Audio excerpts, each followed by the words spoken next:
Welcome to the Open Mic Podcast Show with Marc Mcloughlin. So hey, it's Mike and welcome to the Open Mic Podcast. On today's episode we're going to be discussing the essential steps to think about transforming your business for long-term success.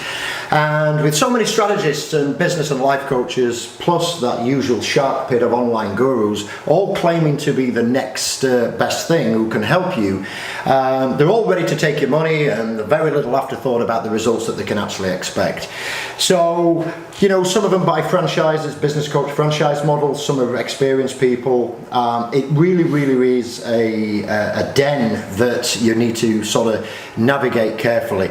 And to cut through the noise when seeking experienced input is especially difficult to find, especially when somebody's as passionate about the business as you are. You put a lot of time and effort into your business, and you want the right thing. And you know, if you've been through small business world, you'll know yourself, oh, can I just find somebody who could deliver like I could do, or care about the business like I care? And invariably, it's like trying to find a needle in a haystack. But transforming your business for the long term is not something that should be underestimated. It takes a very specific level of commitment, guys, both the time and money to get that done. So in this episode, I'm very privileged to welcome back to the success of Marc Mcloughlin from KeyFleet, who is going to share his journey about how we went through that journey, and Marc then executed on that with his team way back, I think it was about 2013. So welcome to the show, Marc. It's great to have you on the Open Mic. Thank you for having me, and great to be here, great to meet some of the team as well, and 5 years on from when we first started on our journey together. And ironically, I'm all going to tell you a story today which you feature quite a lot, and which I've told 100 times before. Thank you. That you've never heard, which is quite ironic. I get it from the other side. Yeah. But wow, 5 years it started. Wow. So, you know, in the fast-paced lives of business, you don't always realise, you know, where time goes and the progress. So lots of progress to go through. And I think just before I sort of pass over to Marc to sort of, he'll give you a little bit about his expertise and his background and where he came from as maybe like a bit of a sales rep when you first started out at one of the finance companies. But yeah, it's been a wild journey, and I'm no doubt we'll be able to sort of do a good progress check to see how it's actually worked. So if you're seriously interested, guys, if you sat there in your business right now and you're thinking, do I make the move? Do I go to the next level? Should I do it? Can I do it? How to do it? Then you're in for a real treat, because we've got a real life case study here with Marc and the successes at KeyFleet. And it's not all positive. There's some bumps in the road as well that I'm sure Marc will be happy to share with you. But before we do get started on that, Marc, just tell us a little bit of background. Obviously, you're the managing director of Key Finance and KeyFleet, based in Ribchester in the Northwest. But just a little bit about you and your background and where you've come from and that journey before we actually started to transform KeyFleet with you. Right, okay, I'll give you a little bit of background about my kind of career, as it were. Left college 1995, I think it will have been, after a year of a 2-year business and finance course. Went to the careers advisor, told them that I wanted to go to work, and I was given the details of a local vehicle finance company, Haydock Finance in Blackburn, that were looking for a trainee sales rep, and there on in begins my relationship with motor and finance and all that type of stuff. So I went working at Haydock for a good few years, really good grounding, really great company to do business with, kind of big enough but very kind of family style and relationship style. Learnt a lot about customer service, sales, collections, the whole kind of shooting match, really credit underwriting, and that was a great time. I actually worked there on 3 different occasions over my career at Haydock. So you've really got the baseline done. You really grounded out there to understand the core. Cut my teeth there, I would say. In between spells at Haydock, I've worked for a small independent vehicle finance brokerage. I've worked for companies as large as Citigroup and Black Horse, which is Lloyd's. Maybe sounds a little fancier than what it was, but still all different. Large company, middle company, small company. Worked for that kind of different sizes. When I left Haydock around 14 years ago, it was at a time when a lot of direct lenders were coming into the market, people like Egg, Marks and Spencer's. I mean, it seems pretty commonplace now. Barclaycard did one that as well, didn't they? Barclaycard still do. Do they still come? Barclay Loans, I think it might be. Yeah. but margins were getting squeezed, technology was coming into the market, and Haydock was suffering in the motor and leisure division that I worked in. So I wanted to try and find something that I could transfer my skills to that was still financial related, maybe vehicles as well, but not that kind of point of sale, retail, rate sensitive market. And I went working for a company called M&H Vehicle Contracts, who were one of the top 50 leasing companies, privately owned. Went working there, heading up their joint venture they had with the Bowker Group, which is a local BMW franchise. And the idea was quite simple. Local company would look to buy some BMWs. Through qualification, we would discover that they had more than just a few BMWs, might have commercial vehicles or other makes and models, and that's where I would come in. Yeah, so that's where the dealers at that time in the life cycle of the automotive and that online finance was. Dealers were starting to look a little bit broader. It's not just about the franchise that we own, and they were creating these spin-offs so they could multi-franchise, and maybe open up more of the wallet share of those customers at that time. Sure, and I think the best example of it's probably someone like JCT or Inchcape or someone like that who's successfully built a fleet offer within their dealer network somehow, and that was the idea there. Had a good time there. Ultimately, the business was flawed a little bit in the way that it was conceived, and I moved on and had a few opportunities at that time to join other businesses, but always had an appetite to work for myself. My father was an entrepreneur, my two brothers were in business for themselves, and I wanted to kind of influence and lead something. So started this business just over 10 years ago now. Celebrating the 10-year anniversary at KeyFleet. I can't believe that, 10 years. I was meant to be a millionaire by now, so I don't know what happened, but just over 10 years ago we started KeyFleet. Originally we were very much in the kind of online price-driven space. I got introduced to a guy pretty early on who enabled us to be a leasing broker almost within a week, with various different facilities for leasing companies, front-end website, content management, and we got to work back in 2007, if you include a few months in my back bedroom, where we were leasing vehicles to anybody that wanted to lease them, private customers, businesses, not so much fleets. We'll come on to that in a bit, I guess. Absolutely. But small businesses, private individuals, and that was 10 or 11 years ago. So you got involved in my business probably around 5 years ago, when we were making in a transitional period, and then today the business as it is now, we have a we're probably going to do £1 million turnover for the first time this financial year. We've got a team of 16 or 17 working from our office in a rural location in Ribchester, which is just outside of Preston. And we've recently diversified into offering asset finance and commercial finance as well.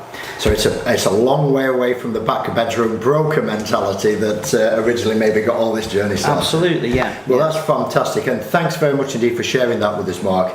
And I know that we got involved with you about 2013 for sort of 3 or 4 years. And I did say 3 or 4 years, guys, because if you're listening to this or you're watching this on the YouTube channel or the blog, if you're serious about transforming your business, this is not something that's, let's get 10 minutes round a whiteboard, have a couple of management meetings, rave 10 grand and let's all put it in. This is not only a big commitment, but to fully change and provide sustainable long-term growth. This is a process. It's not a calculation, it's a formula. And not only do you think that you've got to that stage, and Mark mentioned there with hindsight that you should have been a millionaire behind there, the asset in the business is probably going to be worth fivefold of that as you grow out your business and exit in the years. But ultimately, it's an ongoing process. There is no silver bullet, there is no quick win. Mark's going to share some of those stories with you. And that's not us also elongating the process to build up fee structure, because we took obviously a big investment of our time and efforts and everything into KeyFleet to get that going. So it's not about these typical consultants or advisors who say, string it out as long as you can to get the bigger fee structure. There was a lot of investment from our side as well to make this happen, to support Mark and his team. So it's just what's needed. You've got to put the time in, you've got to put the effort in, and once you get to it, it's all about stages and milestones that you've got to optimize and then take to the next stage, and you learn and you live from that side.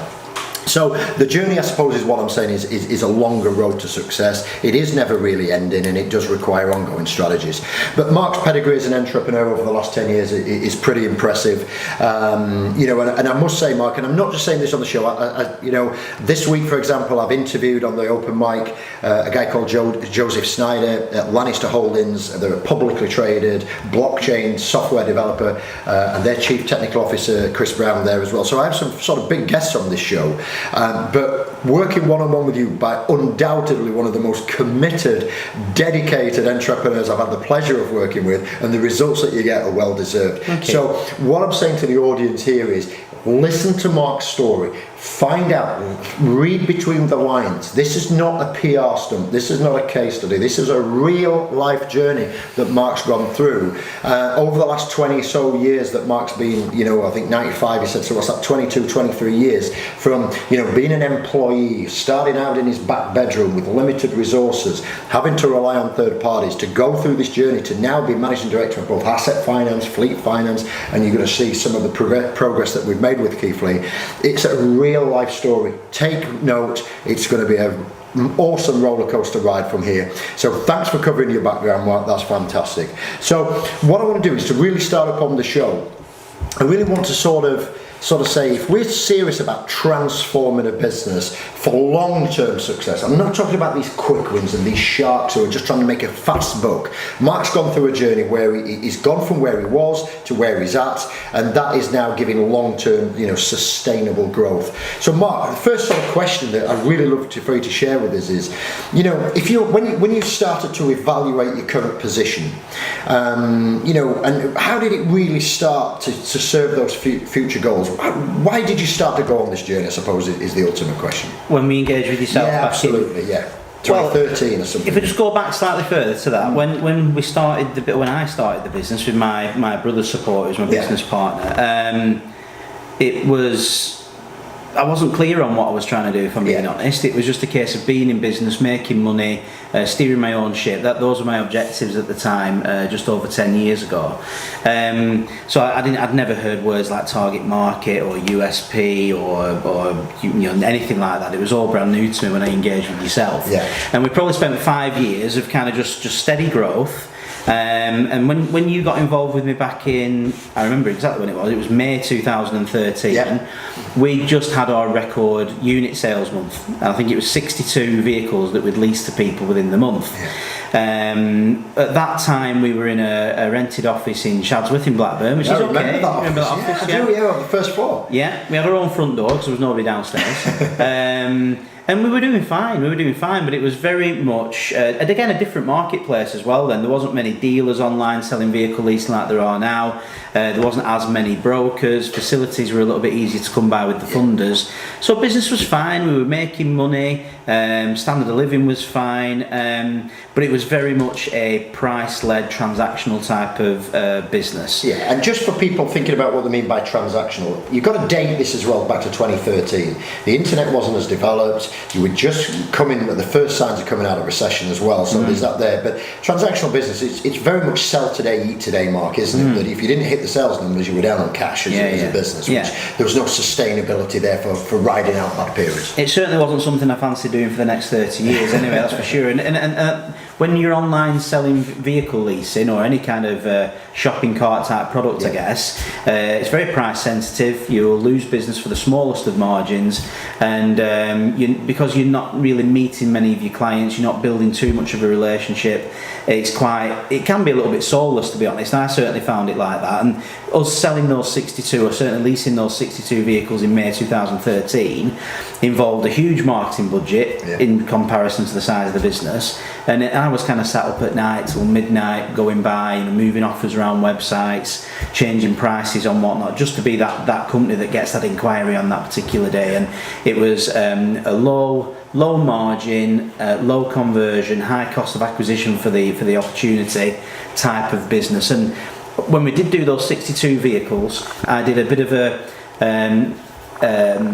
a simple calculation as to the amounts of margin money we'd made that month, and I think we'd made 400 quid after selling 62 vehicles. And I just thought to myself, there's got to be a better way for us to do this. And around the same time, I had a chap called Tony working for us, who's back in the business now, ironically, and Tony and I were having a little bit of look doing business on a more regional basis, more face-to-face style, more B2B, being honest.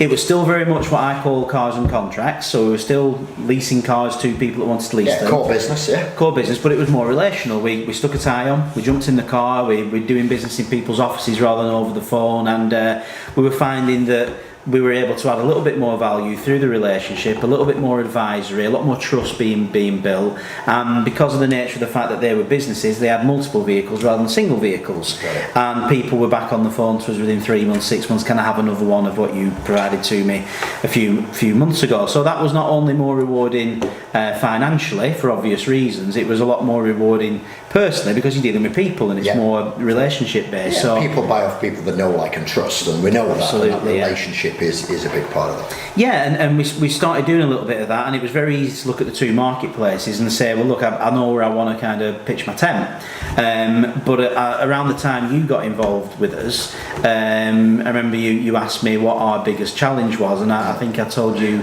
that we were doing business that way, but we couldn't quite acquire customers at the rate that we wanted, and it was frustrating. I mean, just getting ahead of myself a little bit there, on the back of having that month where we'd sold at least the 62 vehicles and we'd not made very much money, I made a busy fool, really. Busy fools, and we don't always learn from all of our mistakes, but that certainly was a bit of a challenging time.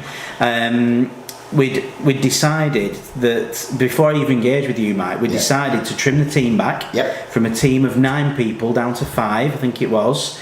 We quietened down all the marketing, we quietened down the web activity, and at that time, whilst we were profitable, we did see it as like a consolidation, and we decided that we were going to go more for that B2B market than the online price-driven stuff, and that was around the time I engaged with yourself. Yeah, brilliant. And I think there's a couple of lessons there. So if you sat either in your office, you sat in your back bedroom like Mark was, although you'd moved to offices at this point, it's not, you're not being judged, you're not going to create business wealth, you're not going to create that exit value or pass that legacy onto your kids, by being busy fools, running around. Volume. Yeah, that's one half of the relationship, but the bottom line and the money that you make to reinvest in and grow and the sanity.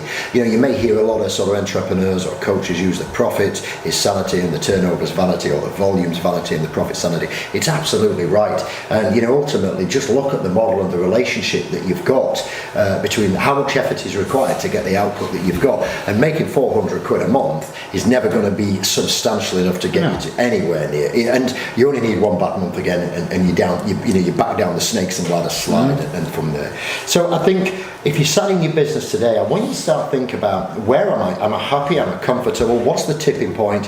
If you're unhappy with where you're at, on this show, you can shoot us a message on Twitter, which is our preferred communication channel, using the hashtag #TheOpenMic.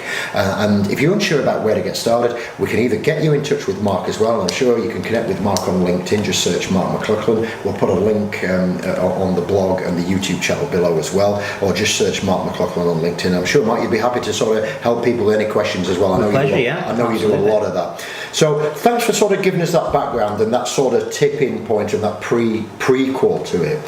So we understand the why about it, but taking that leap, Mark, and making that break, about going all in. Just talk about that, because it was a big decision for you at the time, wasn't it? And I know we had some, not crosswords, but it were like, Mark, get real about this sort of conversations if we want to go down this journey right at the outset, wasn't it? So taking that leap and going all in, just talk to us about how that sort of materialised and you went down that journey. I think the decision to come away from volume and go for quality, or relational versus transactional, whatever you want to call it, that I'll still class as the best decision whoever have made in the business. Absolutely. It was definitely the right thing to do, and it was clear that was a decision that needed to be made, but not easy to make a few people redundant and change your tact. And actually, when you're trying to play the long game, you're still got to pay the bills and keep the lights on. So you'll probably recall you and I having long debates about still being able to do a little bit of transactional stuff, whilst we went to try and build relationships with people and add more value through a fleet. And totally the right strategy to do it, because it kept the cash flow into a level while you experimented and invested to get you in a new position. But as I say, is that migration over. So don't just if you've got an income stream like Mark had with transactional business, don't just cut it off hoping that you're going to deliver. That's a fool's game. So I think that was a good balanced strategy. And maybe we held on to it too long, not long enough. There's a debate about what we learned out of that. But ultimately, keep the lights on, as Mark says, is a great piece of advice. Yeah, and I think at that time the transactional price-driven stuff was probably around 80 to 90% of our business. It's now probably about 10% of our business, if that, because we still have a legacy type of client base that we can service in that way. But I remember when we made that decision to go down that road, and then I was frustrated that I couldn't grow the business, and that's when I first started talking to yourself, Mike, on that first day, the first of many school days of working with yourself. And the first conversation we had, you asked me, what's your biggest challenge? I said acquiring new clients, because we had a good number of clients that had 10, 20, 30 vehicles that were B2B. But we were only getting a new one every month or two, and I couldn't quite work out why that was, and that was my frustration. And you having a unique experience of not only the marketing and the growth stuff, but also the industry specificity of having my similar background to myself, meant that it was quite appealing to get involved and see how you could help me. But lesson number one was when I was trying to book you for a few days' work, if you remember that. I do remember it clearly, but maybe in your words would be better than mine. Okay, well, I'll try and recall. You said, I can help you, Mark. I think I understand what your issues may be, although I need to know more. What I need to do is come across to the office, stay over a couple of evenings at the local hotel and work with you for a few days to try and work out what we can do. And that was the first time I'd ever been schooled about the idea of considering value over cost. Yeah. And I tried to negotiate with you for half a day. Yeah. And you were talking to me about what the actual objective of this exercise is, to understand where your challenges are and help you come up with a solution. Yeah. You can't do that in half a day, no matter how cheap or expensive you may perceive it to be. Absolutely. So lesson number one was you sold me a value proposition rather than a price. Yeah. So I think we maybe did a couple of days. I think we did that to start with. Yeah, and you came over and you spoke to us, and we went through that process. And we went through that process. Now, again, guys, this is not either me or any of your coaches or your non-execs that you're working with. It's not the value that we charge for the hour. It's the value that we bring to the hour, and having that objective input. If anybody's saying to you, "Yeah, well, I'll give you services based on your budget," I was very much, and you know this, Mark. I was very happy to walk away, because I would have turned down a half a day fee structure. Over taking it and under delivering for you, because you don't want to do that. So the first thing that you've got to do, and this even before you maybe consider bringing external help in, just with your internal management team, don't just say, again, I'm going to put half a day in, or we're going to go and book a lodge for half a day. This needs serious thought, and a day or two, depends how big or complex your model is really to get that down and get some clear goals. So and what you probably now recognise, Mark, is that value proposition that I valued my time, but I also valued the result that I wanted to get for you. And obviously, I know we'll talk about it later in the podcast, but it's you have very much that school now where you don't want to take a client on if you can't deliver a result, because it's just bad reputation. I thought at the time that you were trying to convince me to spend more money with you. Yeah. When in fact you were trying to convince me to get out of my own way to actually get the result that I wanted, and you had whilst you had a commercial agenda, I'm sure you wanted my end result to be right for me. Of course. And just to liken that to how we do business now, you can imagine in my industry we often get asked, can you not just send me some quotes? And the answer is no, because we can't deliver, we can't understand the need, we can't understand the requirement, we don't know what the right result looks like until we at least pick up the phone and have 10-15 minute conversation, because I'm sure we can help a lot of people, but not without understanding where they're coming from first. Yeah, and there's a lot of quotes that we use over that working relationship, Mark, and one of them is you don't know what you don't know. And and a lot of your clients don't even know what they want anyway, and without having that consultative approach, unless you're Amazon or an e-commerce style model, that consultative approach is what's needed. And you mentioned, Mark, earlier about having a commercial agenda. Yeah, sure. One thing, and Mark, you experienced this, and it's always done with the greatest due respect, but what I say to all my clients here at the SuccessHub, and whether I do my coaching system, my ESH programs or whatever, is I guarantee as a commercial business we're going to make money out of you. We make profit, but now let's move that to the side. Now let's talk about the result and how we can get you a 2, 3, 5, 10 return on that. So don't be fearful of going to your customers and saying, hey, we're going to make money out of you, but it's more about the result, the multiplication of the investment and the ROI we can get. So that's lesson one. But once we got past that, Mark, getting excited about the business and the process, just sort of talk us about, for the listeners, about how that commitment's required to get excited and move forward. I never really considered the commitment, because I'm, I don't know, as an individual, I'm just prepared to do what it takes to make something work, and I believe the way you do everything, anything's the way you do everything, and you know, it was absolutely there, ready to go, just maybe pointed in the wrong direction and not focused on what we wanted to do. But I remember when you came over to the office that day, and again, I apply a lot of the stuff that we went through just in every day, and some of the networking and BNI groups I'm involved in, I'll impart some of this advice if it's asked for people that I speak to, and I can see them being at a similar stage to where I was at a few years ago. Yeah, definitely. And you said to me, why should I, your prospective client, deal with you up and above all your competition? Go. Absolutely. And I didn't really have too much of a great answer for that, to be honest. I remember I said things that came to mind like, well, we offer a great price, and you said, fantastic, so does everybody else. And I also said, well, we're local. And you said, that's just your postcode, just where your office is. I said, well, great people to deal with. Anyway, the kind of the result of that conversation was, when you were quite frank with me, to be honest, and I was quite almost defensive, was the result was that you told me that we sold a pretty vanilla product that could be bought anywhere else for a similar price, and whilst we would always have some success based on our own individual guile and skill and relationship, we wouldn't be able to scale anything unless we were truly offering something unique in the market that they couldn't get anywhere else, that they saw value in paying us to do for people. So that was the start of our journey together, trying to understand what the market needed, what we could bring differently to it, and the long road ahead of several bank holidays and evenings and weekends. I remember those. And you don't have to imagine, you were there. And it was, a lot of time and effort went into to designing, and it was all new to me. Something that I probably do quite regularly now, but at the time it was completely new. But again, quite exciting when you discover that there is a need for something in the market and that you can service it. Wouldn't it be fantastic if we can package this together and go to market with it? And that's what we did. And it did take a degree of commitment financially and time wise and all that type of thing, but I knew that that's where we needed to get to, and I was committed enough to, again with those two areas, finances and time wise, to go down that road. That's absolutely great, Mark, and thanks for sharing us about that. And the parts and the quote, I think there's two things really. The quote that is, why should I, your prospective customer, choose to do business with you over every and any other available option, to me is really a credit to Dan Kennedy. Dan Kennedy, if you've not come across him, is one of the greatest direct response copywriters. He runs, or he was founded, and maybe I think he may just be consultant for them now, but gkic.com in the States.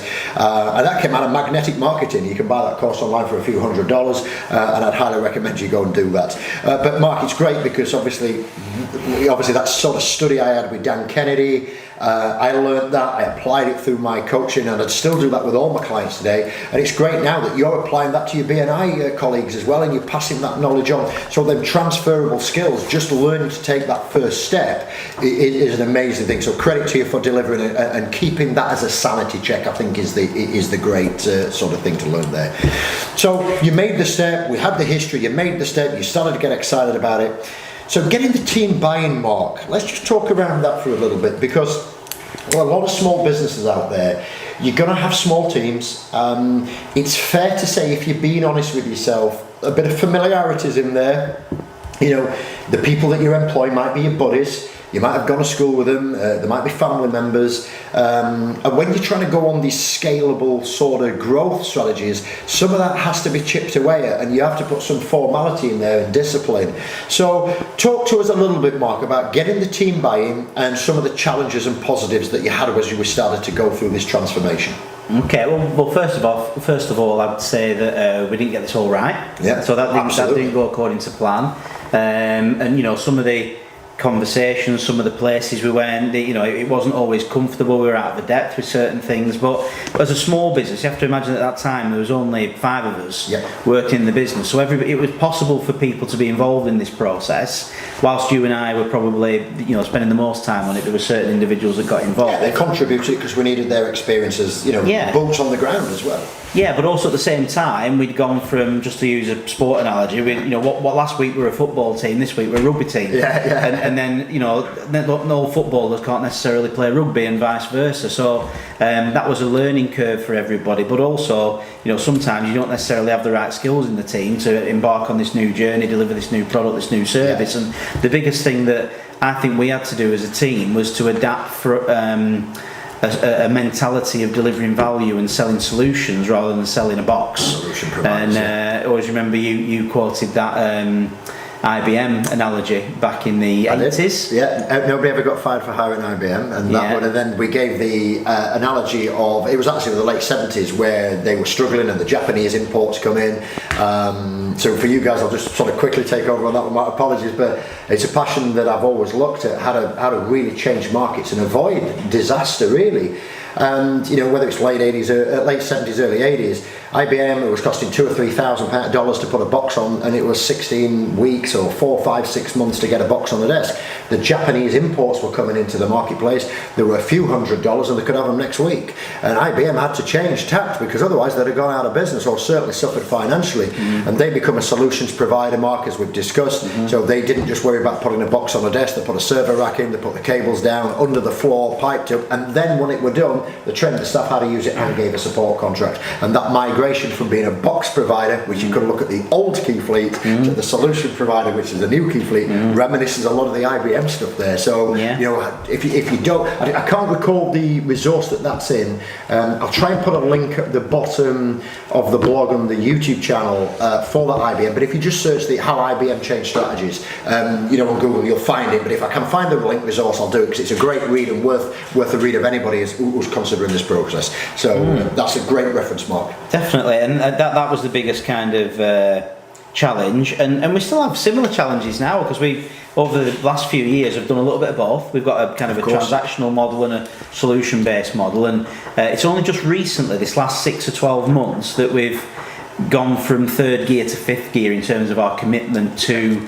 that market and that way of doing business, where we almost, the transactional side is almost non-existent in the business now, after several years of, I'm going to say, wrestling between the two. Yeah, and it's finding your level as well, and I don't mean that in a disrespectful way, but like you say, you just can't turn the lights off. You've got to keep that coming in. You'll get pulled and pushed in markets. Economies change, and the struggling part for many businesses where they're not in control of the source of the market. And what I mean by that, Mark, is KeyFleet's not in control of either the funds or the vehicles that get produced. And now in your asset finance business, hotels being built, shop fronts, counters, diggers, JCBs, whatever, you're not in control of that. Yeah. So you're always, to a degree, playing the reactive game, but sort of strategizing to be ready and be ahead of and interpreting, because you don't own the source of the market. You're not the food grower who grows out of the ground that controls the market to a degree, or the distribution network that gets it. So don't, if you sat there at home listening to this or watching this, don't beat yourself up about that. There's market forces. Few companies have direct control over the market where the rubber actually meets the tarmac. So, but there is better ways of getting around that. Mark, you maybe share with us that and how we wrestled with that. So. Well, I always remember around the same time, my younger brother used to have a graphic design and web business, and I was always envious of the fact that what they built was of their own toil and creation and proprietary, and they could stand by that and guarantee it and deliver it. And at that moment in time, as a broker, an intermediary, a middleman, whatever you want to call it, you're quite right. And still to some extent now, there's certain elements of our service that are brought together through a number of third parties, and we don't control manufacturing funding or things like that. So yeah, that's a challenge, and a couple of people at the time that were in the business skilled up. Yeah. Remember, we did the Institute of Car Fleet Management qualifications. Yeah, and put them all through. Yeah, and we still do that now. Making that transition from a leasing consultant to a fleet professional has been a learning curve, and there was a lot of days when you and I were working together that I felt out of my depth. I felt as though suddenly my skill level and market just flipped completely on its head, and I was in learning mode and catch-up mode again, which I would, a bit of advice for people, I would say that's okay, because that's, if you're going into a new market and a new service, that's bound to be part of your learning curve. And not all of the team kind of made it through that transition. We lost a couple of people around that time, and some people were able to turn the football skills to rugby and some weren't. And that was just unfortunately the cost of us making that journey towards what we perceive to be the right business to be in. Yeah, no, I mean, and that's okay as well. I would much rather have a team of dedicated, focused people going down the right path, regardless if that's a family member, a friend, it's somebody who's just started the business maybe with you. I've recently been involved with a business where there's been a shift in the executive team. The business as it started, and then they both started the business, or three of them started the business together. They grew up, and then one of them's just not making it, and it's better for that person for themselves, and that to be in a different way. So you'll always get that as you go on these journeys. Staff will stay, staff will go, and sometimes what I do find is the most unlikely people step up to the plate and hit a home run. And I think one of the things I'd like to bring you back onto is that commitment to apprenticeships that you made, Mark. And people, and I know Jake won't mind me saying this, because when I first got involved, I think he'd only been with you 6 months or 8 months or something daft like that, or a year or so. Right. Oh, it will have been. He's just 6 years now. Yeah, so it was just around a year, and he was this fresh kid out of college or school type of thing, and he was a bit green behind the ears. And now I know obviously he's doing awesome, and he's moved up through the gears into relationship stuff. Yeah. So Jack, commitment to apprenticeship and making them your own staff. Just talk to us about how that benefited KeyFleet. Well, if I'm being completely honest, the most attractive thing about apprentices from the outset at that time was the fact that you can acquire them for less than going in the open market and hiring experience. But also the other benefit of that, of course, is that you get to teach them the way that you want things to be done, and you can impart that culture and that way of doing business. And you mentioned Jake. Jake's one of a number of apprentices we've had through the business. Touchwood, most of those guys are still with us that made that journey. And we certainly didn't approach the apprenticeships as a short-term measure. We were building people for the future that could lead in the business. Jake's a shining example. Been with us for 6 years now, and he's now graduated from not being able to answer the phone. Sorry, Jake, if you're listening. To now he attends networking meetings. He goes to meet businesses. I think he's 22. He will be, Jake, now. Yeah. And he's really one to watch and doing a lot of great things. We have some other people in the business. Louisa still works with us. Luke was a former apprentice. Callum. So we've got some real good guys in the business, and lucky to have such a talented and committed team. Really, it is. And look, you mentioned it earlier, Mark, about the cost to acquire labour in the marketplace. There's two types of employers out there, and if you're an employer who's out there saying, hey, I'm going to recruit an apprentice, I'm going to use and abuse them for my commercial gain, I'm not really going to invest in them, and then I'm just going to spit them out and then replace them at the 12-month period. Take a long, hard look at yourself. And for the people who watch my stuff personally, I don't mind about being controversial. I'll call you out all day long. You're wrong. The talent in this country is amazing. They just want proper opportunities. And if you want to sort of pick a fist fight with me about that, you can send me a message on Twitter using the hashtag #TheOpenMic, and I'm going to be happy to embarrass you about that. So tread carefully. But ultimately, I know Mark at KeyFleet and what we do here at the SuccessHub, we treat apprenticeships, we treat our staff as if they're full-time staff. We don't even give them apprenticeship titles. They get the same title as what job they're training for. We've currently got two in our business, Rihanna and Ellie, and they're both inbound marketing specialists. Even though the apprenticeship, our clients don't need to know what they are or what level they're at, and they deliver awesome. And I actually did a Growth Engine pit stop, so if you head over to the YouTube channel and just search Growth Engine or the SuccessHub on YouTube, I actually did one about nurturing talent. And I've got Jamie, who's 18, I've got Rihanna, who's 22, very, very young in their careers, and we booked a major stand-up at the Buy Yorkshire Expo, a really expensive Yorkshire, one of the leading expos market in the Yorkshire region, and we had a big A-class stand, a big investment in the First Direct Arena. And the natural default position as a business owner, I'm sat there saying, oh, there's a lot of money got into this, I better lead the stand and make sure we qualify right. And then of course I started to pick up some inquiries and leads at the front there, just talking, and then of course more people will come to the stand. We'd got our stand set up correctly, so we had a lot of attraction. And of course Jamie and Rihanna are stepping up to the plate, and I'm sort of looking here and saying, actually, I hope those guys are looking after this, and then I'm sort of half concentrating on the discussion I'm having and half here because not because I didn't distrust them, it's just that if you listen to the Growth Engine pit stop video on YouTube that I talk about this, about nurturing talent, I'm half, and then I'm thinking, hey, these guys are doing okay, to the point that I'm 2 hours in, I'm saying, hey, you just look after the stand, I'm going to go walk around the expo and network. And then when I actually came back, I actually went to the back of the stand, and I've got somebody in the business 8 months, somebody in the business 2 years, somebody at 18, somebody at 22 years old, absolutely crushing it. And I'm listening to them talking to the people, and I'm thinking, I say that, and it's amazing how they picked up, and they were absolutely phenomenal. So a massive shout out to Rihanna and Jamie when we did that, and they absolutely crushed it on that event. So what we're saying is, if you take an apprenticeship seriously, and you go and get the talent, and you recruit them, and you invest in them, they're going to be there. And I'm not saying they're going to be there for life, and they may move on, and you've got to accept that, but they're going to give you a great service. I think the thing with apprenticeships as well is I think people presume that the candidates are provided to you by the apprenticeship course management company, and we always maybe that's happened once or twice. Or Christy as well, who's with us recently, marketing apprenticeship, fantastic, does some really good stuff. But you can go and find your own candidates and then put them together with the training provider, and just recruit them in very much the same way. I've never really viewed them as any different to a normal member of staff. It's just that they have tended usually to be a little younger, a little bit inexperienced, but keen to learn, and again, as always, hiring for character and trying to get some good talent in the business. Absolutely awesome. So and you reap the benefit. Obviously, you know, Carl and Jake, you know, Christy and Louise have all come through that process, Mark, and you know, these are living testimonies here at the SuccessHub in our agency at KeyFleet. So big shout out for all you guys who are promoting and developing apprentices the right way. You know, maybe you want to just shoot us a message, use the hashtag #TheOpenMic on Twitter, or leave me a comment below, and I'll be happy to give you a shout out and a promote on our channels as a worthy adversary, you know, against the people who are abusing that system. So well done all around. So that's a bit of a rant, and I sort of go off on those sometimes, Mark. I'm passionate about what I do, and I like to see talent developed, not exploited. But outside of the people and getting the buy-in, committing to that process of strategy, Mark, and you know, we strategize, blueprint, execute. When we were going through this transformation journey, just talk to me about some of the challenges you faced, what you went through, what you learned, and some tips for the audience as well.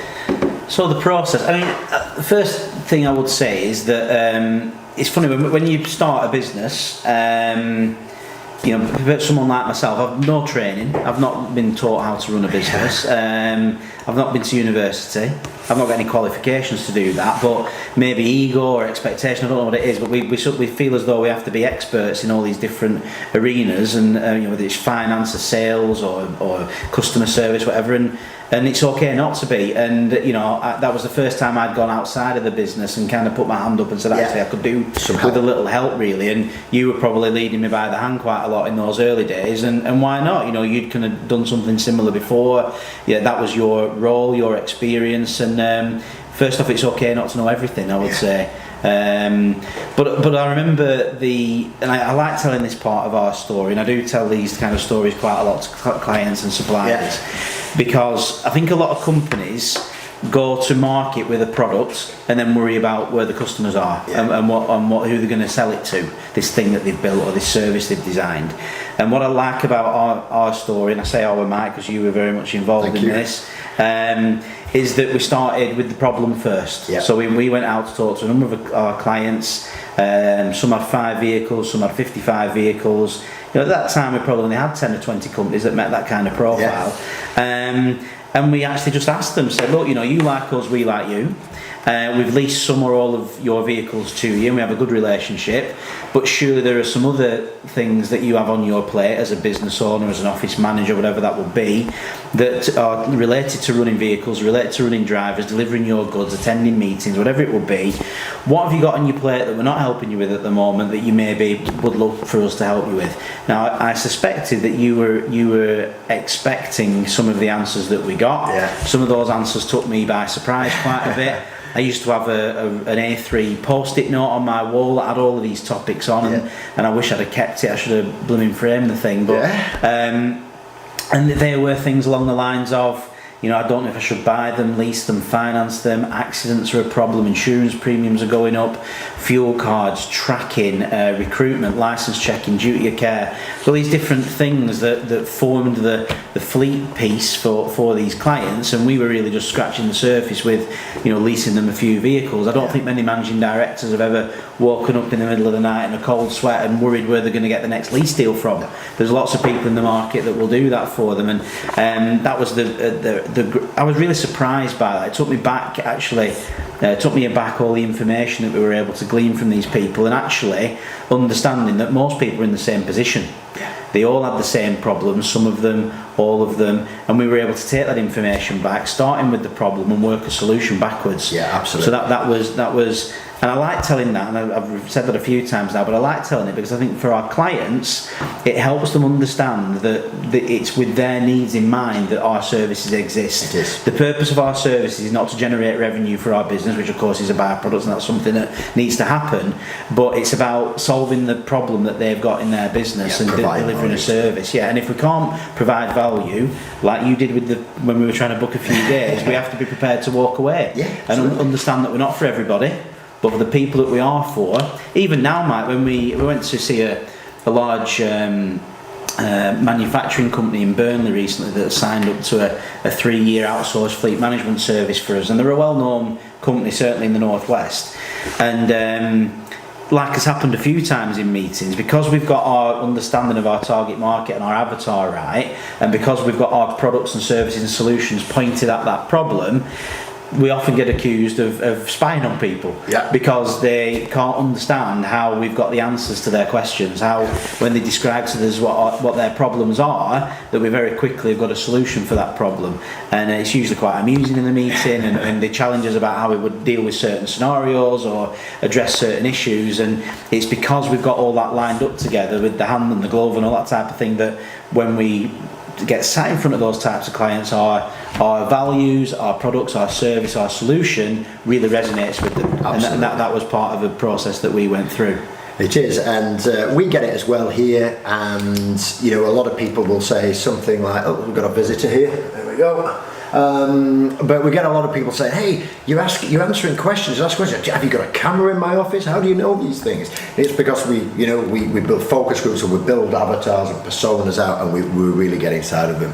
And that's great, Mark, and I'm pleased that that's continuing to go on that front. Yeah, and I'd never heard the expression, Mike, before you and I started working together. Yeah. Of course, we had we had a supplier-client relationship before that. I'd never heard the words unique selling proposition or selling point. I'd never heard the words target market. So the process that we undertook helped us understand what our target market was, and we'd arrived at that we wanted companies, and again this has been refined, and I must give some credit to some other people along the way who've helped me with this, but you more so than anybody, Mike. We helped us understand that our target market is companies that are in our region, that are time poor, that understand the benefits of value and outsourcing, that are concerned about doing things the right way, being a responsible employer, that are nice people to do business with. That's key. Yeah, that share our values, and that want to, of course, save money on the fleet, but understand that time is money as well. And if we can help release some of their valuable resource in the business by outsourcing some of those fleet tasks that are second nature to us but very problematic for the non-fleet manager market, then we can really add some value. And of course, we lease vehicles to these people, and we rent vehicles and book maintenance, but that's all just part of the whole package of us taking away hassle and taking away administrative burden and making sure things are right. So with that, we knew that we wanted to target companies that had fleets that didn't have a fleet manager, and that was the big thing that came out of that process. Absolutely, and especially with your market, because very regulated, and if you sat there, we certainly highly recommend you speak to the KeyFleet people about this.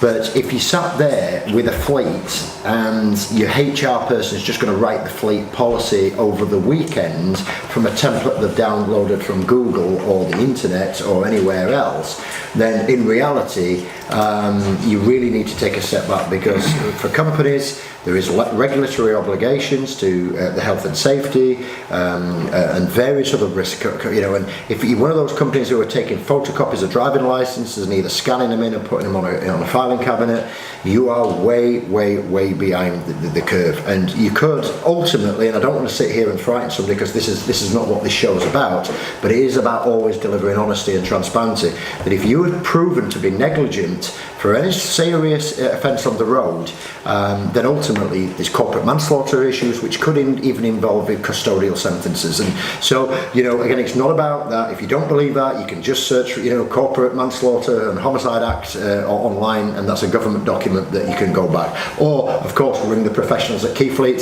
search at keyfleet.co.uk, and these guys are at least going to give you some free advice to get you going. But so when you're dealing with regulatory stuff, Mark, as well, and you're targeting that audience, you can go with a value proposition and say, hey, as you mentioned earlier, we're supplying you 1/10 or 1/20th of a service, but you're still having to deal with all the stuff that we're better at doing than you. Yeah. And the cost benefit analysis is, there was a few pounds to pay, but there's money that they're saving. Time is the point that you were getting there. And a lot of people that I found when we did this exercise with you guys, they were spending a lot of time and even some money with people to do it wrong. So isn't it better to spend just an acceptable and a competitive amount of money to get it right? It's far better role to play with, isn't it? Yeah, I mean, if we I saw a fleet earlier this year that's in Chorley, near Preston, on our stomping ground.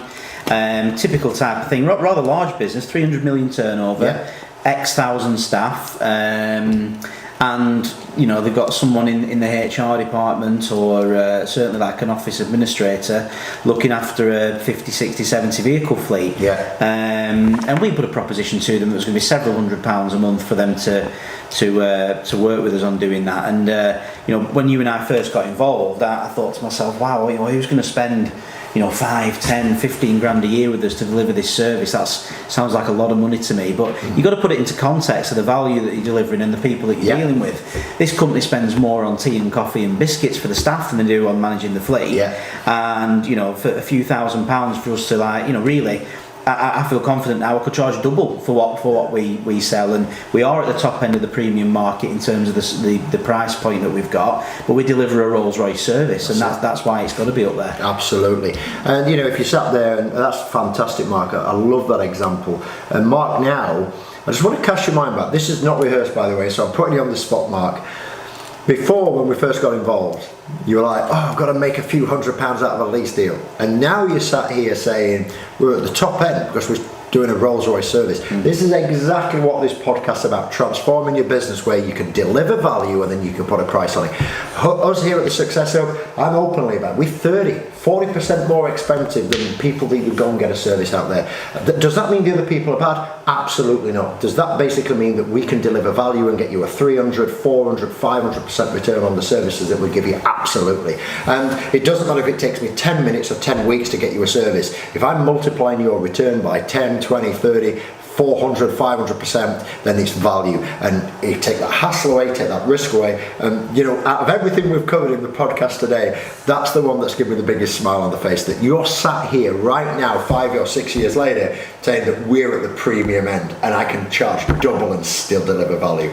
So honestly, Mark, credit to you, mate. And that shows that if you're sat there wondering, I've got a discount and give everything away, there is a different way, and you've just got to follow the journey that Mark's done. And credit to you, Mark. That's the best news I've heard probably this week. You think that's your favourite bit? That's so far. That may be better. I don't know. But when I see a client who say, Mike, I always remember back on one of the first sessions that we did with you as well, and I said, Mark, it might not happen overnight, but eventually you'll have clients coming to you and asking to give you business more than you having to chase and hunt them to beg for business. It took a while, but you were telling the truth. I'm telling the truth, but it does happen. But it's all about the work that Mark and his team put in. Yeah, we give the framework, we give the guidance, we have the experience, and we do that for clients still today. But ultimately, it's credit to Mark and his team for taking that investment, taking that plunge, and executing and being brave, and maybe jumping off the cliff when you weren't quite sure, and trusting us to help and guide you that way. We took a few steps forward and backwards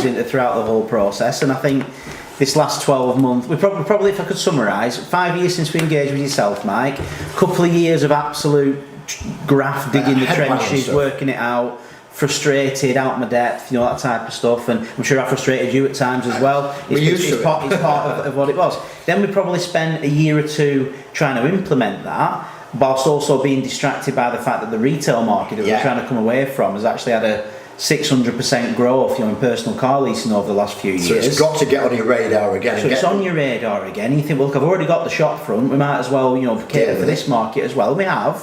But actually, now this last 6 to 12 months, I've had a couple of key people join the team who are real contributors and givers to the business rather than taking from the business. And in particular, Janet and Dave, my management team now, really bring value there. And Dave as well has worked with me about really committing to this strategy now and coming away from that retail market. And he sees it. And obviously, I've worked with Janet personally. I've only met Dave briefly, but great, solid people. And again, not slightly off script, but the importance of getting the right people around your mark as well, is there. You can't do it all on yourself. Even with my input or my team's input, we can only add so much value. You need that insular internal team and having great people around. Well, I think back in several years ago, I would always be hiring people whose job I thought I could do better than they could. And now I actively look for people that can do things better than I can. That's great.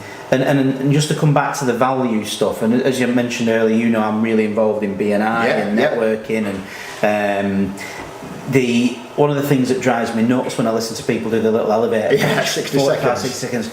We can save you this, we can save you that, not X percentage off your bills. And I get that people want to save money, and of course they do. But I want to hear about where they're going to deliver value. I want to hear how they're going to make me money, not save me money. I want to hear things like that. And we were at a B&I event recently. It was a training session and networking opportunity. There was about 200 or 300 businesses there, or certainly 200 or 300 people.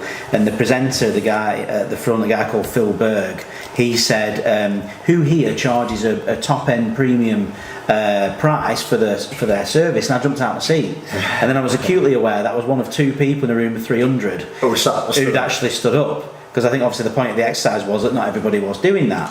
And then I was acutely aware again that there were several people in the room, several businesses that I have leased vehicles to.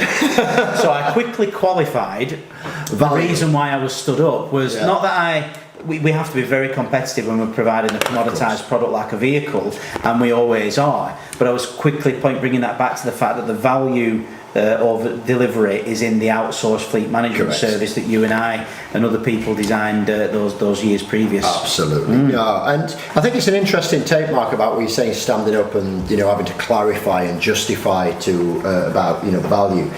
I don't think most people worry about what things cost, providing that people deliver. And I think the key aspect is they don't want to be ripped off, of course. And on a transactional sale, it is a bit harder. But I think with the proposition you have, and you made reference to the fleet package, the KeyFleet manager, keys, assist, all those products that we came, and we've improved them. You've taken them on to the next level again, which is natural development. But they're totally unique. And if you sat there at home selling what Mark did have, which was vanilla products before, and he certainly doesn't have that anywhere near now, you've got your own products. They're totally and utterly unique. So if you're going, even if you're using third-party people to package up, you wrap round. I mean, I know the software is proprietary to you as KeyFleet keys, and that's fine, but even if you package up your fleet management services, you're going to use a garage, you're going to use somebody like QuickFit or National for Tyres, you're going to use various accident management people, oil companies or whatever. But if you package that up and put it into a unique piece of packaging and really wrap that value proposition around it that solves their problem, then you can't suddenly then go out and say, oh, well, actually, KeyFleet keys, you're expensive, I'm going to go and compare it with something else. Because it's totally unique. You've created such a unique proposition that they can't price shop you for like.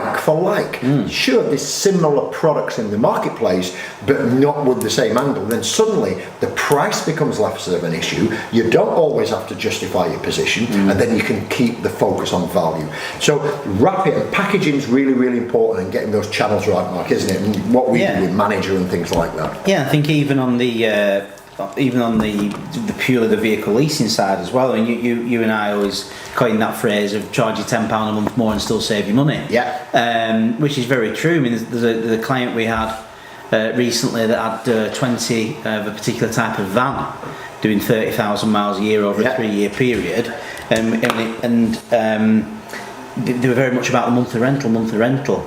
We charged them 18 quid a month more for the vehicles, but we were saving them 700 quid per vehicle per annum on fuel. So just slowing it down a little bit and working with a professional to get that level of service. It's not about charging high end. It's about understanding the value in your advice and your service. It's the right tool for the job. That Correct, vehicle is £700 of the fuel saving a year. Again, 10 payments is 180, roughly £220 a month more in rental. You're a net 500 better off. You've got a fleet of 10 or 20 of those. That makes a big difference, doesn't it? Definitely. And for those out there who are buying contract hire or leasing or personal leasing and they're buying the cheapest rental, stop. Because as I say, me and Mark always have used this and continue to use it. Not we now, but Mark can charge you £10 a month more, in this case £18 a month more per month per vehicle, and still save you money. And if you want to have a more of a sensible conversation with the team at KeyFleet, I'm sure they're going to be able to give you specific examples on your fleet about how that value can come across. And it's not just price, you're selling on whole life cost and things like that, which is great. So I think, Mark, looking at the pitfalls that you've avoided there, to that strategy, but getting the strategy down, getting it implemented. But I think one of the things I just want to pick up on, and credit to you guys at KeyFleet, is you used to do the work. You used to take the advice on board. You used to execute and get on with it. And you navigated a lot of pitfalls there, and you learnt along the way and developed. So that's credit to you there. When you went to market, I know you broke away from where you were at and things like that, and you changed the market, but tell us a little bit now, not only what you did when you went to market with the new proposition, because technically if you think about the journey that we took Mark through, we got the commitment in, we got his mindset changed, we got him to take that leap of faith both in time and investment, we got his team to buy in, we committed to strategy, blueprinting and execution. But then going to market, it's okay having these fancy products, and even if the Mark wants it, but it's being able to sort of revenue or monetize and get the revenue out of that. So change the market. I think the product range has done that for sure. But talk to me a lot about your BNI stuff, the local referrals and all that type of stuff, especially what you do on LinkedIn and that, Mark, and what you do on that relationship sell. I think that would be good for the listeners to understand how you took your product to market and other ideas as well. I think that's probably something that's happened in the last kind of 12, 18 months, where when you and I, when you took our stabilisers off, let's say maybe a year or two ago, and we were out in the market, we were still trying to find the most suitable and most effective form of marketing the business. How do we get in front of the clients? And still, again, we didn't get it all right from the outset. We've had to revisit it, revise it. And I'd say if you earn money for research and development, I'd be very wealthy. But yeah, the BNI side of it was just about looking at building relationships as a route to market. Yes, we've done every form of marketing that you can do: pay-per-click, SEO, email marketing. Had its challenges recently with all the GDPR stuff as well. And it's been a journey trying to find something that's really aligned with my personal beliefs as a leader in the business and the way that I want to do business. And I would say that what we've got in the business now is very aligned with my vision of what I want the business to be. It's about highly trained individuals that are relationship managers providing a service, something unique to a particular type of market, not to everybody. That's a really hard thing for people to get their head around when you're defining your market, your avatar, to use your terminology, Mike, is that you feel like you're closing off to the rest of the market. And it's not that you're saying never to everybody, but it's just about you understanding who your message, who your service really resonates with. Because if you get in a room with 10 of those people, you probably come out doing business with 8 of them. High percentage. Because you really align with what they're trying to do. And I think that the BNI thing, the networking thing, was about us understanding, like, look, yes, we do some sophisticated, clever things for fleet operators. But let's not get away from the fact that one of the big things that people like about us is relationship, is convenience, is trust, know, like and trust, as you mentioned before. And it's about trying to leverage that with the innovative solutions that we've got in an old-fashioned way of trying to do business, to trying to position ourselves as experts and try and have people coming to us, the right type of people, and knowing what we do want to do and what we don't want to do and what type of people we work well with. We're not for everybody, and that's all right. And LinkedIn for me goes really hand in hand with the networking side as well. Absolutely. Because for me, LinkedIn's like a digital way to continue your face-to-face networking after you've left the room, and it's a great. A lot of people are on there now. Certainly, the types of companies that we're targeting. A lot of them are on there, and it's a low-cost resource to be able to put out good content, videos, advice. Again, one of the philosophies of BNI that you mentioned a few times is give us gain, and I like the idea of giving to clients first and doing business with them later. And that's the same whether we're at a networking event, BNI, putting content out, we give, and then ultimately at some point when people get to a point where they need to pick up the phone, they need some expertise or some advice, we're the first people they come to get that. And it's about positioning ourselves as the go-to provider of solving the problems that we can solve for the type of market we target in the region that we operate. That's what we're trying to do.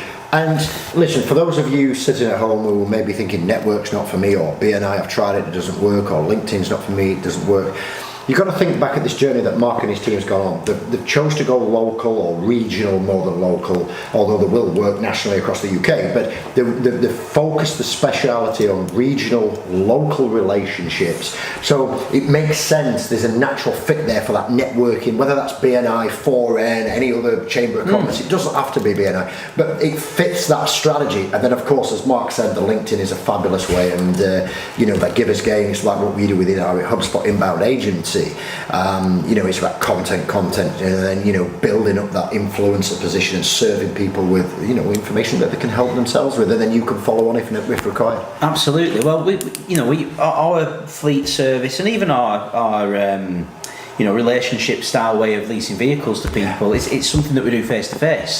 So I think there's 63,000 businesses in Lancashire. Wow. We went to Chester the other week. We had to drive past probably 200,000 companies to get to them. And it just makes sense for us to try and do business on our doorstep for our particular product, which is a consultative considered purchase that we do. So it makes sense to focus locally first, and also as well, we're going to find a lot of common ground with the type of characters and individuals we find in that region. And even if we're doing business with private individuals or small businesses, the opportunity for us to be referred to other people in the region as well that are like-minded just works really, really well. So don't get me wrong, Matt, we still do, we still have a strategy around things like email. Of course. We're active on other social platforms as well, but I just kind of view all of those with as kind of bricks in the same wall, really, and just bring it all together, and networking's a part of that.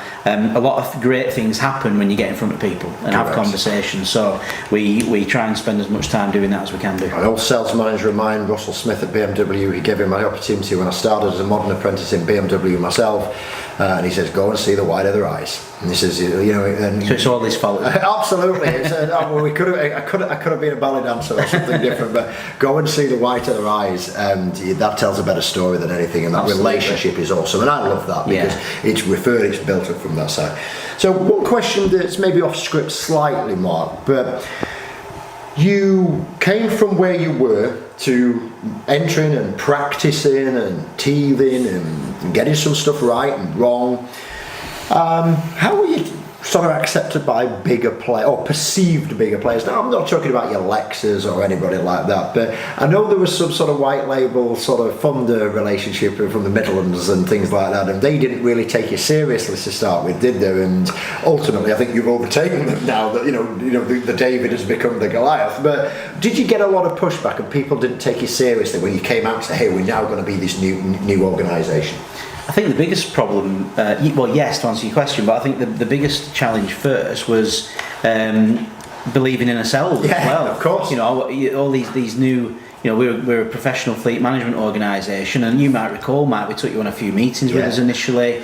Are we going to be credible? Do we know more than the client? We're meant to be a professional. Can we provide that added value, that advice? And we quickly learned that yes, we could. Whilst we had to skill up, we were ahead of the game pretty quickly.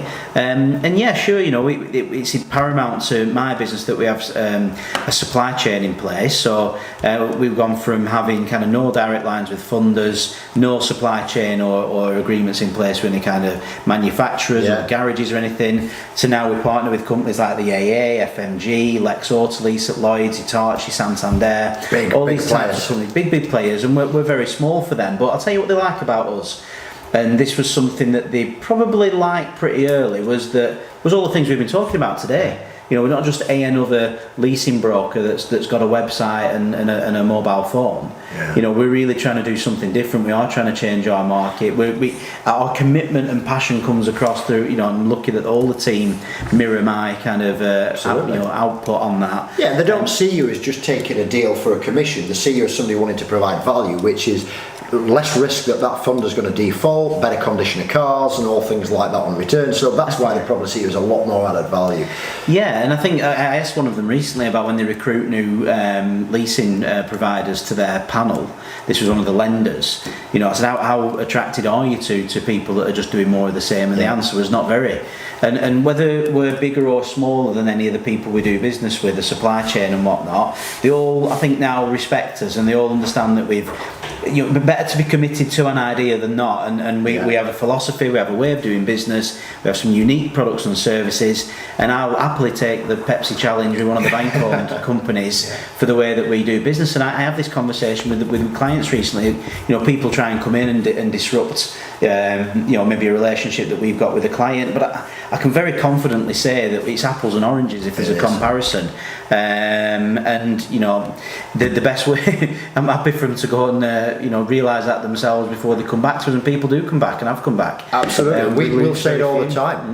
We want you to go and research the market. We want you, by all means, it's not because we don't want your business. If there's a great fit, we will say to them, look, this is our solution. We'll either scope it with you, go and take it to market, go and see what the other people are doing. And a lot of them, like you say, not all, some, you are fueling, you're paying to acquire customers for other people, but that may be a situation where they're not the right for us in the first place, or it may be just they can't justify what we cover. But a lot of them will go out there and say, Mike, they don't do this, Mike, they're not doing that. And if I add this on, or even the confidence I don't have in them, they never call me back, they were poor on communication. I feel nervous about them. They come back and buy in droves and recommend it. That's how you get them up the advocacy pyramid to advocates at the top. And I actively encourage you, go and check the market. We'll stand up against. And it's not about being arrogant or anything like that. It's just about understanding understanding your market, understanding. Taking the time to understand what the problems are and being uber confident in the fact that you can deliver a solution to those people, and understanding why we're different. I know that nobody else quite does it the same way that we do, and if you put that together with the products, the services, the quality of individual, the strategy, the focus, the vision, it all comes together. And that's why we can be proud and stick a chest out a little bit when challenged about what we do. Love it, and rightly so, and you should be proud to do that. Well done.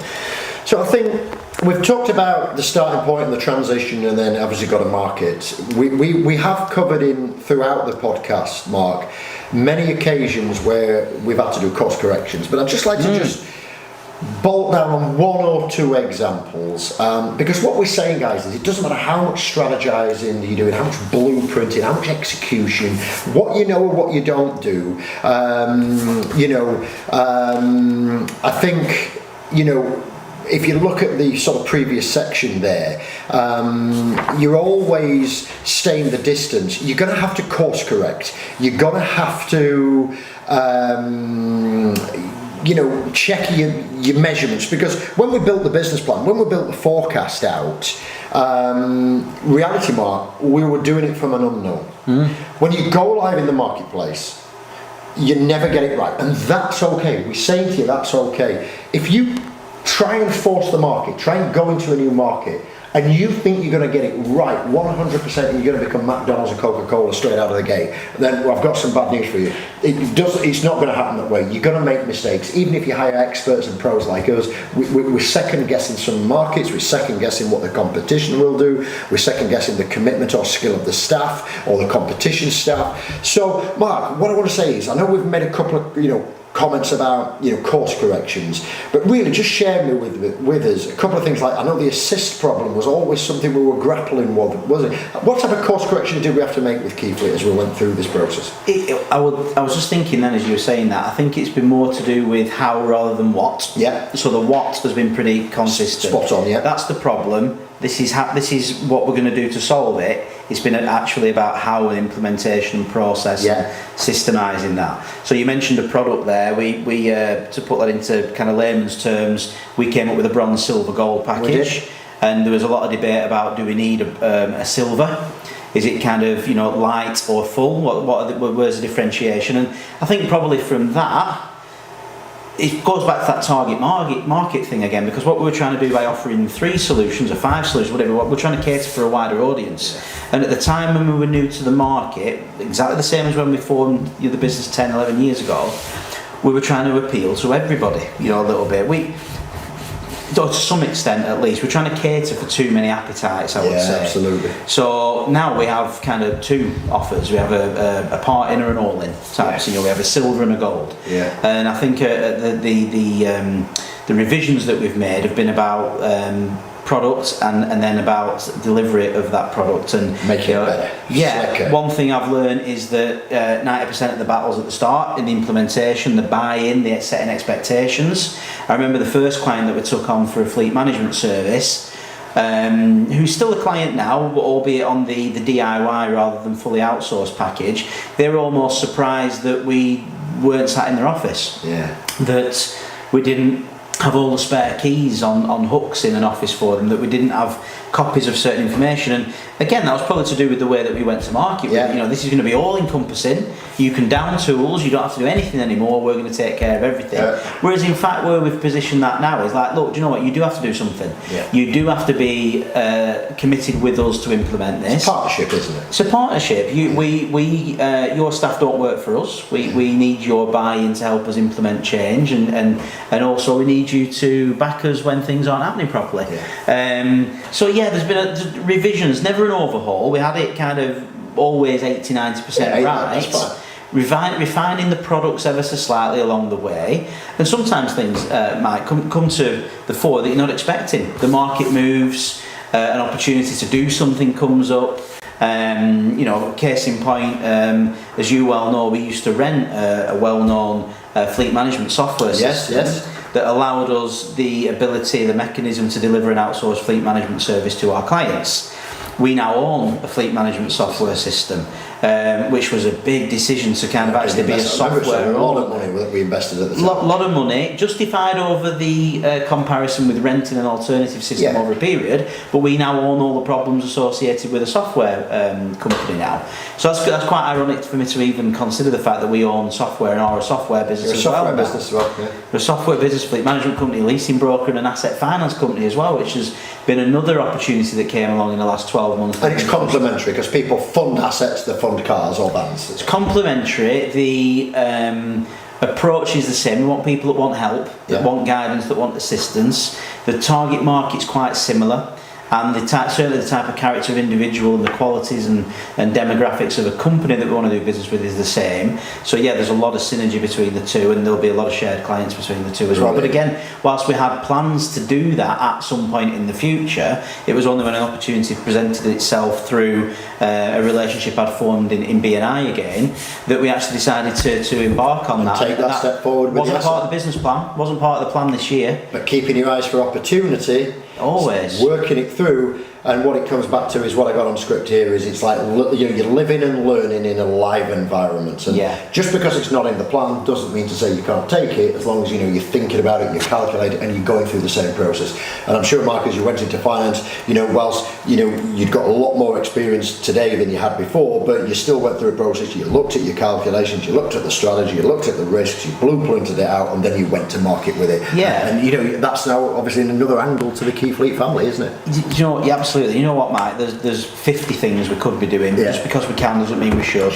And more isn't always more. Correct. My father passed away before his 58th birthday. Stress, work, all the rest of it. Conscious of all that, and I go into any new opportunity with my eyes open and actually, can we deliver this? What amount of effort's involved? Where can we add value? What's the reward? And it was on that basis that we will do new things. No, absolutely. Only that. No, that's brilliant. And but when opportunity does come, and if you check it out, be decisive, because the market moves so fast and your competitors might get ahead of you.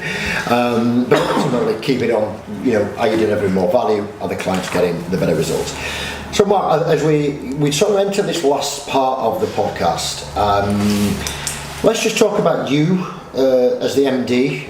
Sorry, 2013, and let's talk a little bit about you as the MD in 2018. So this section is all about you and the personal development throughout the journey.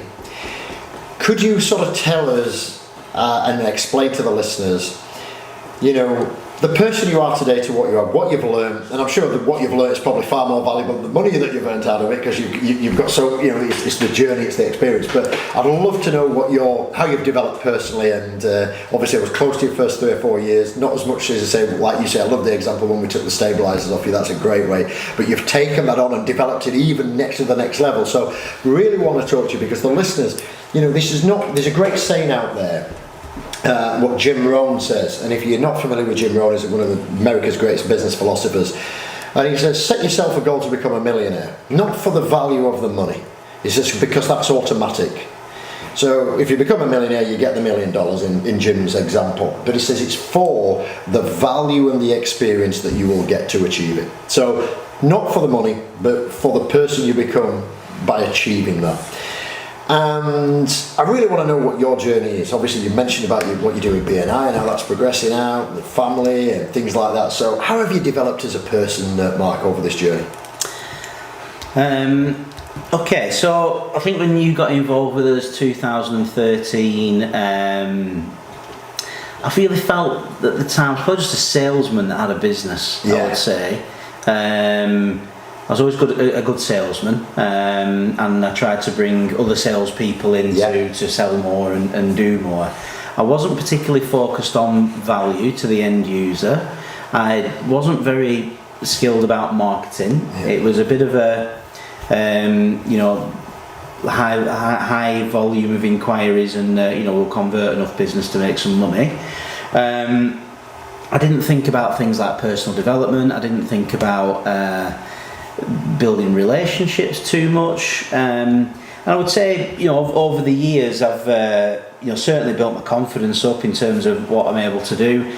I've learned that every time I do something uncomfortable that's new, I've trained my mind to know that on the other side of that lies opportunity and good things. And 99 times out of 100 it's going to work out okay. It's okay to be out of your depth and be uncomfortable, as long as you're prepared for that and want the end result. Absolutely. I think part of that journey, I feel like a businessman now, if that makes sense. So I feel as though I've got enough skill in several areas to get by, but I also recognise my own shortcomings and am prepared to bring experts in and hire experts for different areas. And I guess that's all been part of the journey of learning along the way. Some of these things that you and I spoke about, I used to go home at night with a headache sometimes. Right? Sorry for that. Well, no, it was a lot of information to take on, and I consider myself to be reasonably bright, but it still was a lot of information to digest. And I never thought this would be the case, but I feel like a lot of that stuff comes to me naturally now. And I can recognise it in other people, and I can and see it in myself and second guess myself. As you mentioned before, I'm now president of the BNI group in my local area.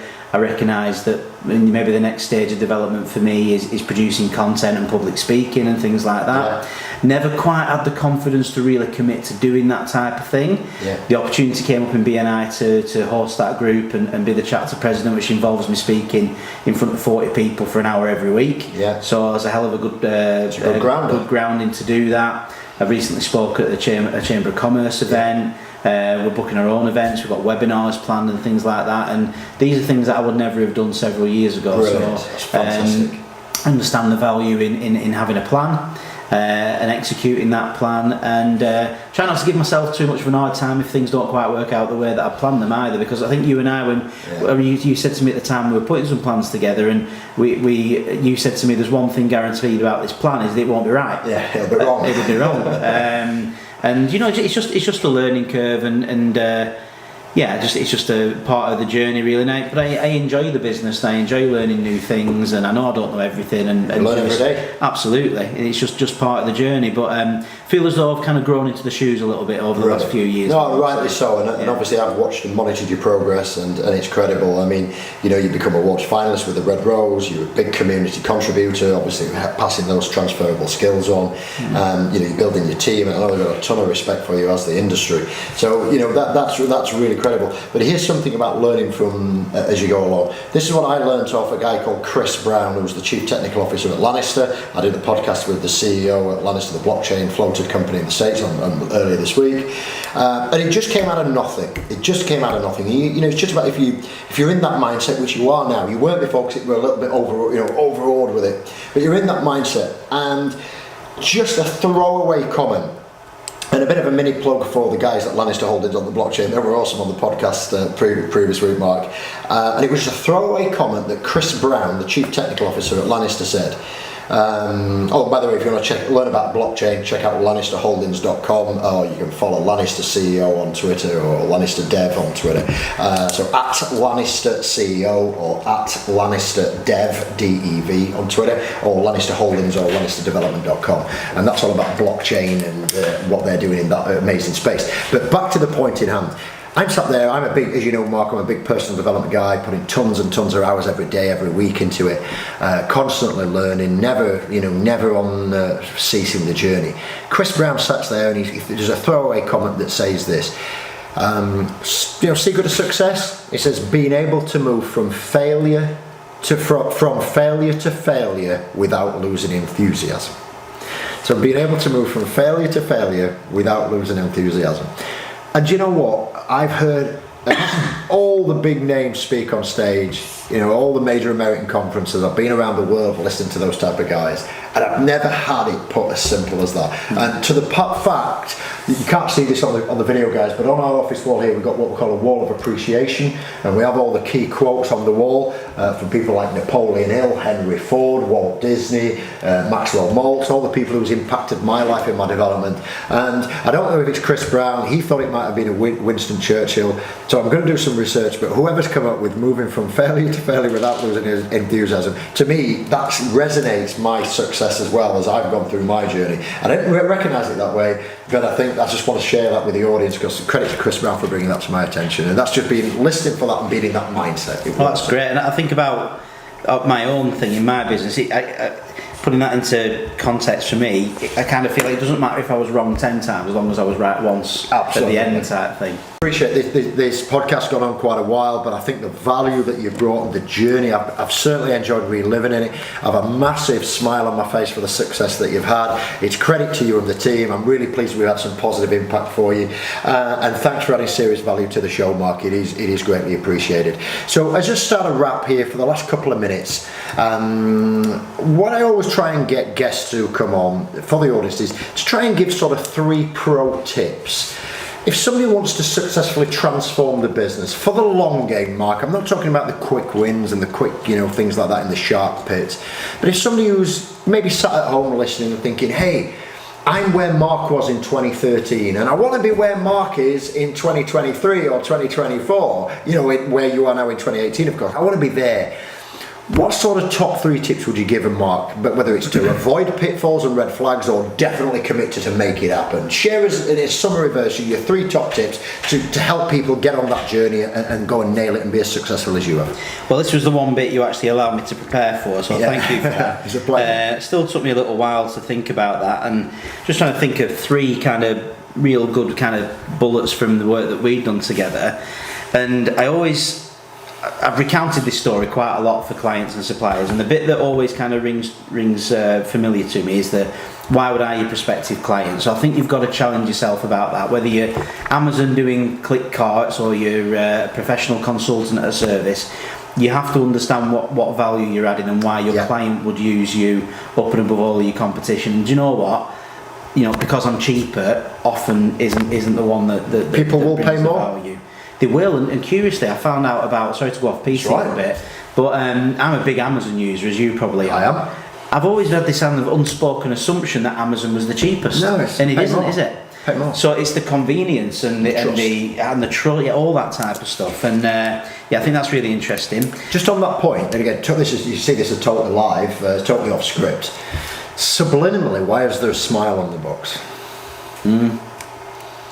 There's not a sad face on the box, and it's not a box. It's a box with a smile on it. Yeah. Because you're looking forward to receiving it and you trust it. Yeah. And I'm not sure that Jeff Bezos actually listens to the show or anybody like that, but if there's any Amazon execs or Amazon employees who can tell us exactly the brand story behind that, I'd love to hear it. Shoot us a message at #TheOpenMic on Twitter, and I'd love to have a debate with you about the Amazon guys. But there's a smile on the box. It's that subliminal packaging. It's like, yeah, it might be a brown box, but it's the excitement and why we buy off that trusted brand. And I've continued to buy off them even when I discovered that they're actually more expensive, because it continues to be easy and solves that problem for me. Convenience, time, all the rest of it. So number one, Mark, you've got to segment and get laser focused down on your target audience, so and that's a big part of it. Who are you for, who you're not for, and why should somebody use you up and over your competition? Because if you can't answer it, you're snookered. If your customers are going to have a problem answering it as well. Yeah. Number two was think about problems and solutions. Yeah. What problem am I solving, and what solution can I offer to somebody, and make it easy for them to make a decision, and that helps you think about value versus cost as well. And build a product that solves their solution instead of building a product because you think the market wants it. Absolutely. And the final thing I would say, and I haven't always followed this advice myself, so I'm giving this advice to myself at the same time, is to be decisive. Being indecisive is the worst decision you could make. Commit to the plan, stick to the plan, and execute it. I think it's probably taken me 2 years to do some things that should have took me 6 months. And they're still not finished yet. There's still some works in progress, and I'll still need to refer to this advice in the future. But note to self. If you've identified the need, if you've come up with the product and the solution, and you've got a message, and you've got the market and the medium to put that message out there, then just get on with it and do it. That's brilliant. And there's rarely a podcast or a client session that I do that I don't mention Bill McGrath, my old non-exec, who was the chief exec of Wix, and that's who I really learnt my business craft from. And Bill always used to say, Mike, he says, sure, you've got to think about it, and sure, you've got to be assertive. He says, but indecision is worse than a bad decision. And he says, take action. So he says, as long as you're not doing blind gambles, think about it, but then make the decision. I will back you every time, even if it turns out to be a bad decision, but be decisive and take that action as long as you've thought it through. So note to self, I think for all of us, even myself, sometimes we'll let things slip and get it executed and get it done. So Mark, that's awesome, and again, I appreciate you sharing those tips. If you want to learn more about Mark, you can check him out on LinkedIn, to Marc Mcloughlin. And that's Mark, M-A-R-C, for the ones listening, and then McLaughlin, M-C-L-O-U-G-H-L-I-N. Or you can search Mark on LinkedIn. I'm sure you'll be happy to connect with people on LinkedIn and take on some of that advice as well, Mark. If you want to check out more about Mark's business, and you want to deal with a market-leading fleet management company that actually care and build quality solutions, you can do that at KeyFleet.co.uk. That's KEYFLEET.co.uk. And again, I think there's an online chat on there that if you're not ready to speak to somebody, you can chat with them on there and things like that. The various other social channels is facebook.com//KeyFleet, and Twitter the same. But mainly, if you want to pick up and connect with Mark on LinkedIn or KeyFleet.co.uk, you're really going to get some value, and I highly recommend them. So thanks for being on the show, Mark. I hope you've enjoyed it, and I hope you've enjoyed as much as I have. You're reliving the journey that we went on, because I've been a bit more detached over the last couple of years, but I'm grinning from ear to ear. For the user listener, I'm grinning from ear to ear on the success stories that Mark's had, and I hope you've enjoyed the show and sharing that journey. I've really enjoyed it, Mike, and the contribution that you made to our business over those years was massive, and I can't thank you enough for the time that you spent with us over those times. It's great to see your business thriving as well, and meeting some of the new members of staff, and it's been really good to be over here. We practice what we preach. Mark, thanks for the show. Thanks for listening. We look forward to catching you up on next week's show. But put it there, Mark. Great success story. Thank you very much. And thanks for listening and tuning into the Open Mic. You have been listening to The Open Mic, brought to you by the Success Hub. To find out more and to get the resources we have mentioned in this podcast episode, simply visit blog.thesuccesshub.io and view the podcast section. Thanks for listening, and we look forward to catching up with you in our next episode. This podcast and associated materials is published under copyright to the Success Hub. All rights reserved. No reproduction of this material is permitted.